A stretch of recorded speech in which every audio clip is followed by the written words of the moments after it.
Well, hello everybody, and welcome to the Weirdly Cosmic podcast for the Leo new moon that will take place on the 8th of August. But before I talk about that, I am Louise Eddington, the Cosmic Owl of Cosmic Owl Astrology, and I've just realised I wore one of my owl shirts and it says I move the stars, but I'm going to lift this up and show you for those of you on video.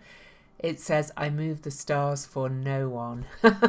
Because the planets do what they do and I don't change them. It's kind of a joke because I get all the, when will it end? What, all I believe is that we control is how we respond to the energies. Okay, this is where our free will is. That doesn't mean I think that our future is cast in stone.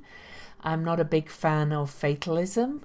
I do think, that we can take the high road and shift the direction slightly, but no, we do not move the stars. So, anyway, I am Louise Eddington, as I said, the Cosmic Owl. Before I dive in, I just want to say that I'm the author of 2 books. The Complete Guide to Astrology and Modern Astrology. Complete Guide to Astrology is the bestseller on Amazon right now. If you have the books, please leave me reviews. If you don't get them, I'm writing my 3rd book right now, which is about using astrology in tarot. And don't forget to subscribe to my channel or subscribe to my podcast wherever you listen. Give me thumbs up, likes, leave me reviews for that as well, because all of that gets the podcast more noticed, because I do this for free.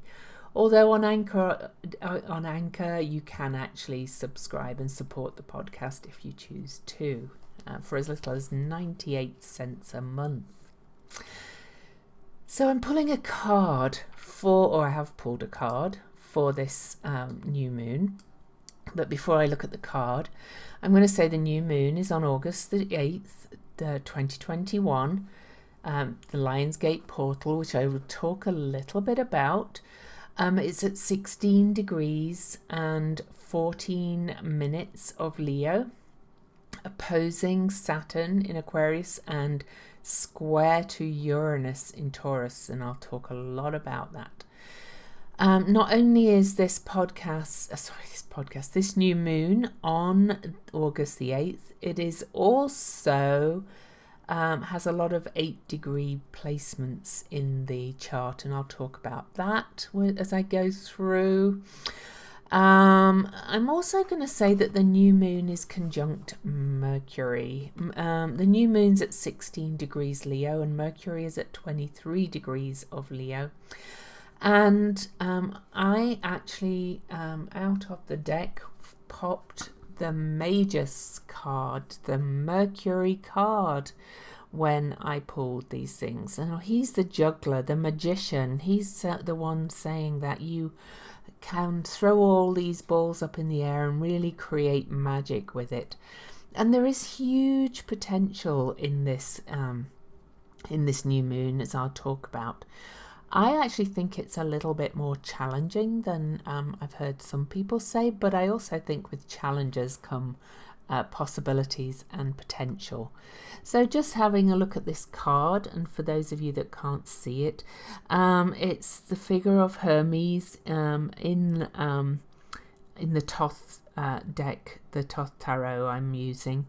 And he is kind of flying up with winged feet, and he has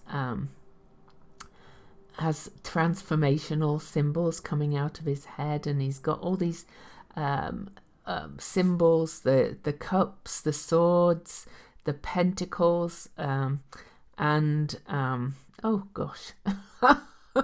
I'm looking at this backwards and it's actually hard to see. And the wands, all throwing up in the air. So all the other suits of the tarot. He's got tablets and all kinds of symbols that he's juggling to create magic. All right. So this really, though, is the principle of communication and good timing. Okay, and I want to read you a quote about this card before we move on to the astrology, so bear with me 1 second. Language shapes consciousness, and the use of language to shape consciousness is an important branch of magic. And that's from Starhawk in Dreaming the Dark. Now, in my second book, The Complete Guide to Astrology, I actually talk about the use of language in astrology, shaping how we see what the planets are doing and things like that.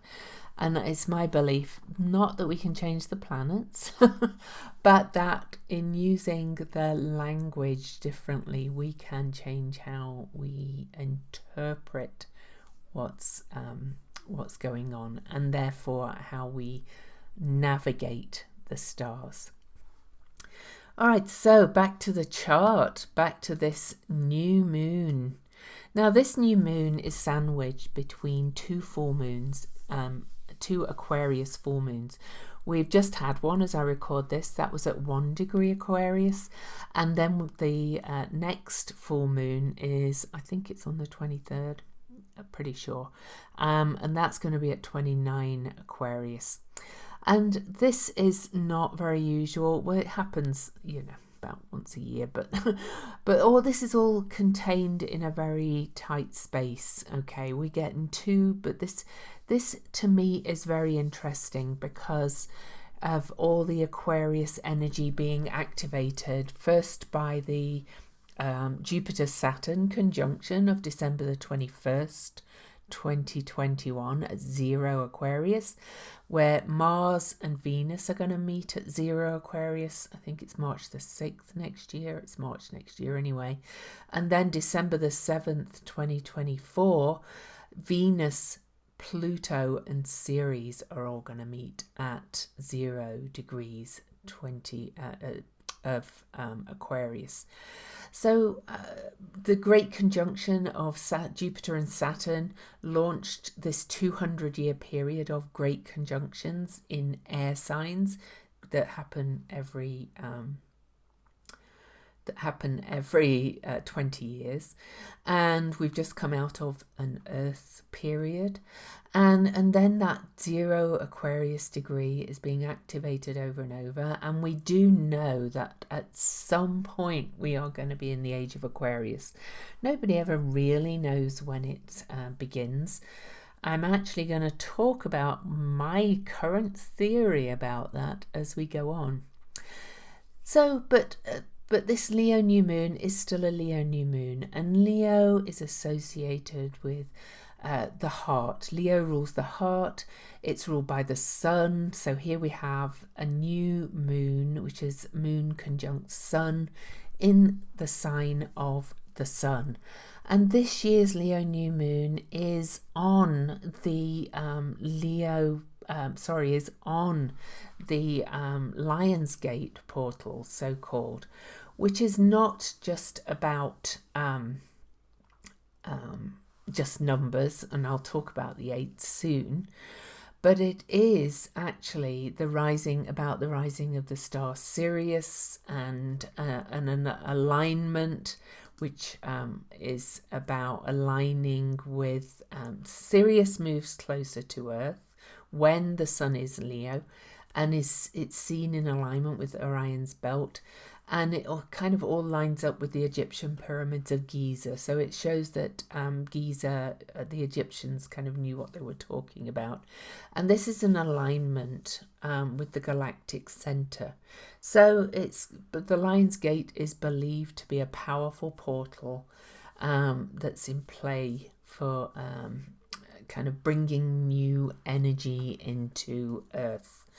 I'm not going to say it's for an awakening. I think we're constantly awakening and expanding our consciousness. Does that make us better? I don't know.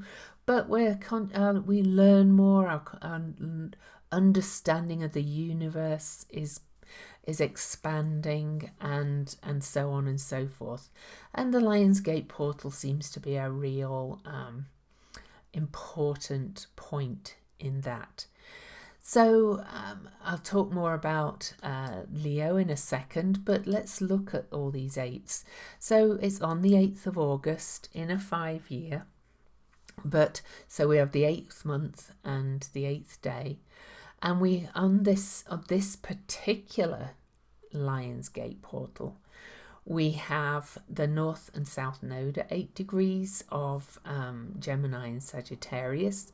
We have Juno at 8 degrees of Sagittarius also, and Juno will have just stationed direct just prior to, on the same day, okay, Juno is stationing direct conjunct the South Node on the same day as the new moon on at 8 degrees, and we've also got Vesta at 8 degrees, and Saturn is at 9 degrees, but that's all making an air grand trine, because Vesta's in Libra, Saturn's in Aquarius, and the North Node in Gemini. And it makes a kite pattern pointing to that South Node in Juno. So 8, first of all, before I talk about that pattern, the 8 really is a number of strength and infinity. Okay, if you think about the shape of the 8, it's a very balanced number, so it's inner strength. It's connected often with manifestation. But I'm going to see it as strength in this particular one. It's also to do with the universal spiritual law of cause and effect. It's actually related to the North Node, and the 8 is connected with the Sun as well. So this is such a solar new moon, if that makes sense. It's Leo also represents courage, which is another word for strength. Courage, cœur of the heart in French. So this is a courageous new moon. The number 8 the shadow of it can be about being domineering and superior. If we think of you know, if you're taking Leo to its nth degree, it's about majesty and royalty and sovereignty. But when in the modern day, when sovereignty is talked about, a lot of the time it's kind of being taken to mean that we are sovereign beings and we do what we want and nobody can tell us what to do. But now we can never, in astrology, we can never ignore the polarities. All signs have an equal and opposite sign, and Leo's is Aquarius, so we're back to Aquarius again. And in this new moon, we have Saturn there opposing the new moon in the sign of Aquarius, saying we have to think of the good of humanity as well. We are sovereign beings in relationship to all humanity and the collective, and we have to think of what's good for the collective as well. We can't just say screw everybody, basically. So sovereignty's kind of one of those things. Yes, we are sovereign, and I would say we're sovereign in how we choose to go about our lives. That's very different than some ways of having interpreted the word sovereign. Now, if you think of the word sovereign as well, you know, coming from a country where we still have royalty, we have a sovereign. A good sovereign leader of a country is benevolent and does everything they do is for the good of the people. This is good sovereignty. And so this is what this new moon is asking me to think of in some ways, I have to say. Now, do I want to say anything else about that? Bear with me 1 second. I've just realised I do want to talk about the number 7 too. So I just want to get something else up. So yes, I do want to talk about something else while we're talking about the 8s. Juno. on that south node. Juno's been retrograde since she went retrograde on April the 12th, 2021 at 24 degrees Sagittarius, and she's been traveling back since then. And I think it's no coincidence that she is going direct on the day of the new moon. She will have just stationed direct before the new moon, which, by the way, the new moon is at 7:50 a.m. Mountain Time, which is 9:50 a.m. on the East Coast, 6:50 a.m. on the Pacific, and gosh, I've got to do my math now. I think it's 2:50 p.m. in the afternoon in the UK. Juno represents the rights of women and children, and she's also known as the marriage asteroid. She's about our relationships with each other. So this to me is returning us back to talking about that Leo Aquarius polarity, where we have to remember we are in relationship with each other. She's been traveling with the South Node for quite some time, and she stations just 2 solar arc minutes from the South Node, asking us to let go of any dogma and beliefs about our relationships to each other. Okay, and I've been talking about this over and over, and she is asking us to go to that North Node of community in Gemini, the thinking, listening, Mercury ruled, back to the card, the Magician, creating a new way of being in community. Then she's in this kite aspect on this new moon, as well, as I said, with that Saturn in Aquarius. It's retrograde. Incidentally, Saturn is he's heading towards his station direct degree, which will be 6 Aquarius, but he's he's the sign of he's about mastery, the planet of mastery, Saturn. So he's retrograde in Aquarius. He's saying master this humanitarian thing. He's retrograde. He's saying go back over this. Where are we getting it wrong? Where are our leaders and institutions getting it wrong? Okay. And those that we give our authority to. Where are we, needing to master something differently? The other leg of this aspect, this kite aspect that involves stationing Juno, is Vesta in Libra. Vesta in Venus-ruled Libra. And this is about focus and commitment to partnership, balance, peace, and harmony. So, I think the universe is constantly asking us to really think about our relationship to all things, all humanity, and move back into right relationship. The other aspect of Saturn in Aquarius is that Saturn is the traditional ruler of Aquarius, and Saturn and Uranus are in this year-long square, with one more exact square to come this year in 2021.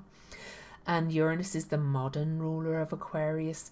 And Aquarius is this strange sign of mixing the ancient in with the modern, the old ways in a modern way. Because Uranus really is the future and liberation, and Saturn is tradition.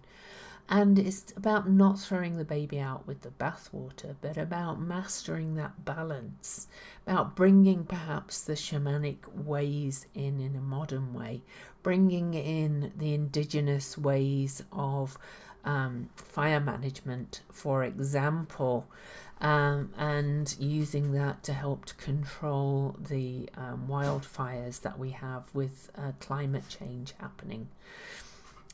Just some thoughts, and this is about remembering that we're in this right relationship with the earth as well, not just each other. It's all connected, and bringing everything back into balance. We keep being given these chances and opportunities over and over and over again. Okay, so I said I would talk about my theory about the age of Aquarius, and I am going to do that now. Pluto and Eris are about to make their fourth of 5 squares, exact squares. Pluto will square Eris on August the 27th. There'll be one more final square on October the 9th. There were 3 squares in 2020. The first was at the end of January the 20th, as the pandemic was kicking up. The second was in June, and the third was in December, as the pandemic was really reaching other peaks. We're about to get 2 more, very close together. And as this happens, we see the pandemic increasing. I think we're in for a rough couple of months, but it's also a time of much needed change. Pluto in Capricorn has been excavating what's corrupt and not working in all our institutions. And the pandemic's been part of this, highlighting what's not working. I was reading this morning that a lot of parents are choosing to continue homeschooling their kids because some kids are thriving from homeschooling because the education system as it is does not fit all kids. Some kids benefit, some don't. We perhaps need to rethink all of that. We're seeing in our governments that certain things are not working and have not been working, and perhaps we need to rethink all of that. This is all our institutions, our finance institutions, all of that. Pluto's been excavating that. Then we've got Eris in Aries. She calls us on our shit.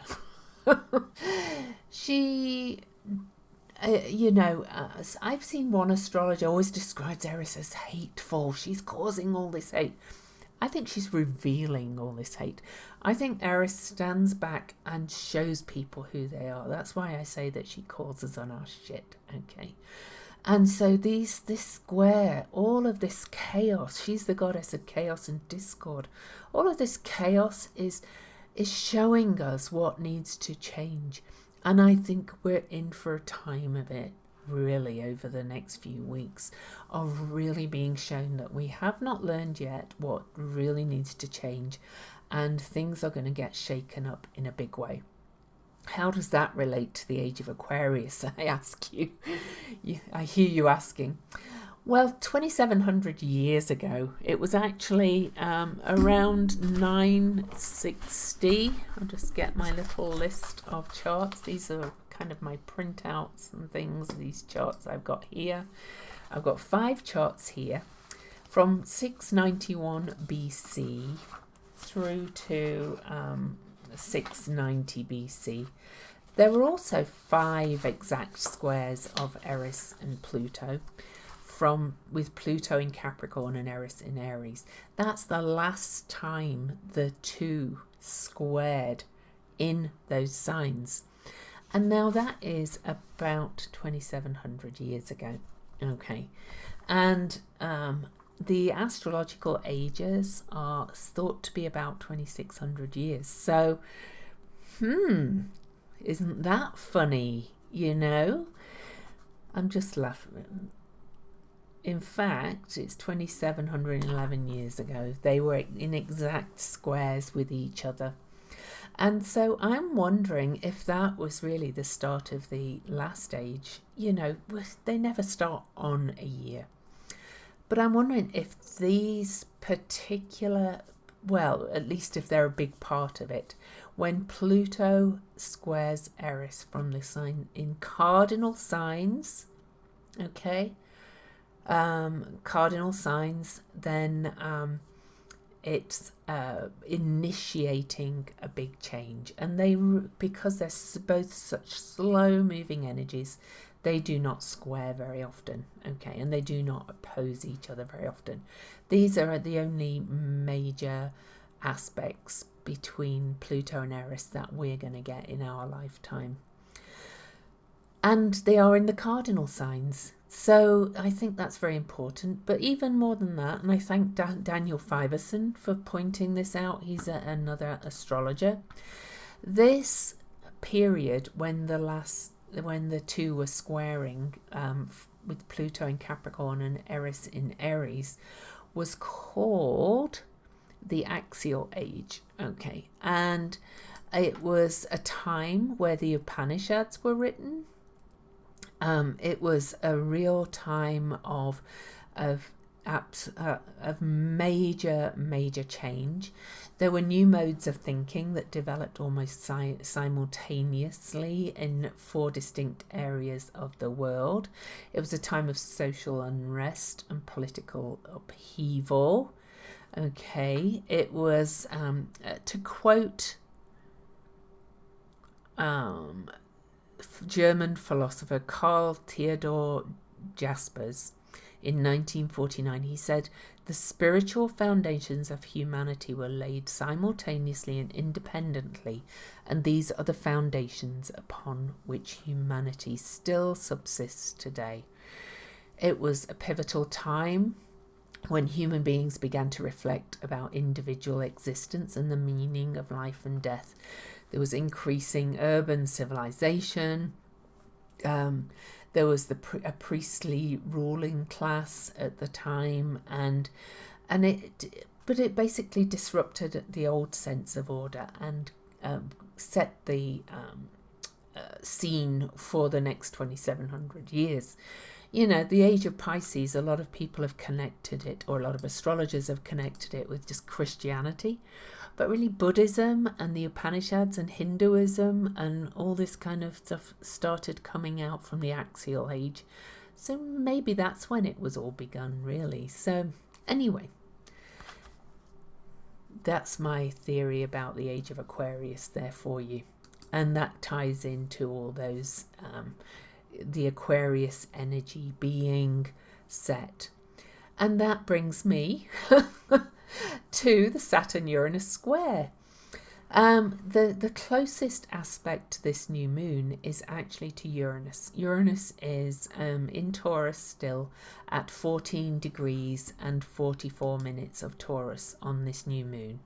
And Uranus is slowing down to station retrograde. Uranus will be stationing retrograde on August the 20th, just 12 days after this new moon.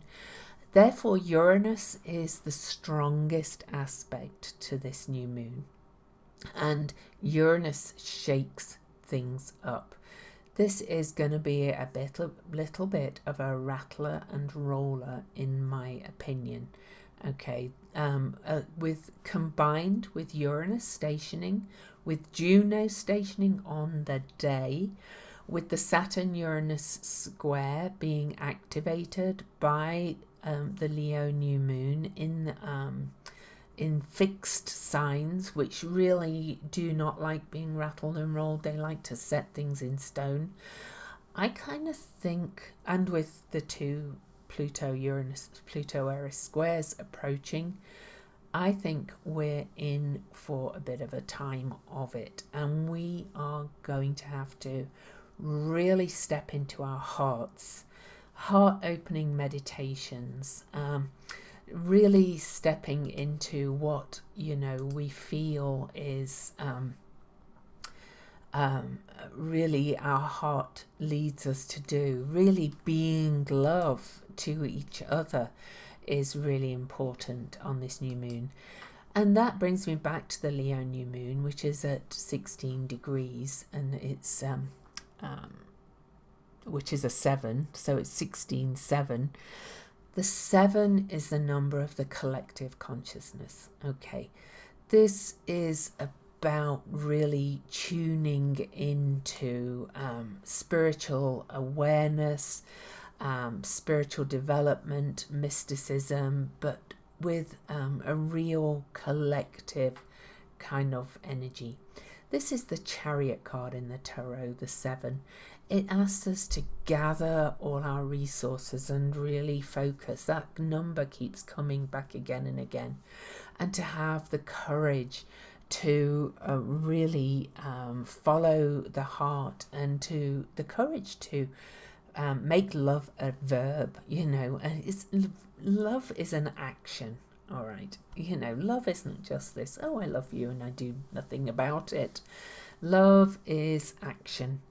Now, according to my favorite website for the numbers, which is the numbers and their meanings.blogspot.com, the number 7 relates to the planet Saturn, which is opposing this new moon. So, the overall message to my mind of this new moon is to really have courage, with the heart, and step into, yes, your sovereignty, but remembering that being a sovereign being means doing things for the collective, and being sovereign to choose to do that, not this thinking you can do whatever you like. It's a very creative new moon. The conjunction to the sign of Mercury means that we should be speaking from the heart. We should be feeling liberation from a lot of the shoulds of the past. Juno's conjunction to the South Node is saying let go of old dogmas, let go of all all those old rigid beliefs that have been foisted on us by religion, by society, by the cultures we were brought up in, and moving to this new sense of community. So this is really big, and I'm going to go to the symbols now. Okay. So the Chandra symbol for Leo 17, because we always go up, is elegant black women sitting on a porch and fanning themselves. Rising superior to apparent limitations, you defiantly renounce the letter of the law to salvage the spirit of the law. Puncturing pretense, breaking down power and control structures. You are militantly outrageous, anti-traditional, pulled forward by a vision, a knack, an instinct for what this earth asks and demands. On fire with the power of radical changes, you feel in your cells the next stage in evolution, ignited by the sense of being selected out as the quintessential representative of progressive currents. You dramatize yourself, your cause, your expanding awareness. You want to make sure everybody knows that something new is going on around here, and that it will not stop nor take a back seat to anybody or anything. Isn't that powerful? Doesn't that speak to having the courage to really kind of rise up and shine your heart on the world? The Sabian symbol, the feeling of, it's a volunteer church choir singing religious hymns. The feeling of togetherness which unites men and women in their dedication to a collective ideal. I think that's all I need to say. I don't, and Leo is song and singing and performance too. And religious hymns can be really uplifting. So this is nothing to do with organised religion. This is really about feeling that sense of commonality and togetherness, all right, as we move forward. So think about all of this as we go into this new moon, this period, and then with the next second full moon in Aquarius, the sign of the humanitarianism and the collective, with that second one coming up at the end of Aquarius on the 23rd of August. And really think about this as we go through some very chaotic times and things, that you can rise above and rise up and really kind of take a stand to create what you I'm just trying to look for that other symbol again, the Chandra symbol, for really rising superior to apparent limitations. That one gives me great hope. I love that it's a marginalized person in the symbol, because maybe the marginalized people are going to be rising up finally, and they're kind of all going to rise up together and rising past their apparent limitations, okay, to salvage the spirit of the law. Isn't that wonderful? It kind of excites me, this new moon, but I do have to say that we are in a challenging period. Things are going to get a bit rough over the next few weeks and really for the rest of this year. So hold on to your hats, look after yourselves and those you love, and just lead with the heart. All right. So from now, it's Louise Eddington, the Cosmic Owl, Cosmic Owl Astrology. You can find me at Cosmic Owl Astrology on Instagram, Facebook, and YouTube. And please subscribe to my YouTube channel if you're watching on here. Maybe hit the little bell to get notified. Subscribe to me wherever you listen to podcasts, and please leave me reviews on my Facebook page, on YouTube, wherever. You can't leave a comment on YouTube, leave a review on iTunes, leave my books reviews. All of that kind of helps me to get seen by algorithms. All right, so have a wonderful new moon. I'll speak to you and see you in space, as my teacher Gemini Brett says.